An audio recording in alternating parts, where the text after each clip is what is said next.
Praise the Lord. ദൈവത്തിൻ്റെ മാറ്റമില്ലാത്ത വചനങ്ങളിൽ കൂടി നാം പഠിക്കുമ്പോൾ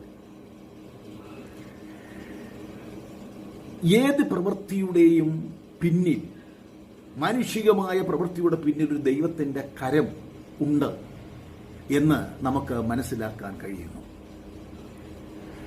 നാം എത്ര പരിശ്രമങ്ങൾ നടത്തിയാലും, നാം എത്രത്തോളം അതിൻ്റെ പിന്നിൽ അധ്വാനിച്ചാലും ഒരു ദൈവത്തിൻ്റെ കരം നമുക്ക് അനുകൂലമാകുന്നില്ലെങ്കിൽ നാം ഓടുന്നത് വൃഥാവായി തീരുന്നു.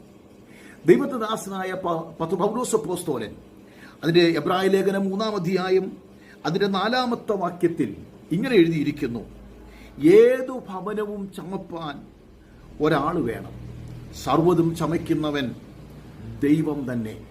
സകല പ്രവൃത്തിയുടെ ഉത്ഭവം ദൈവമാണ്.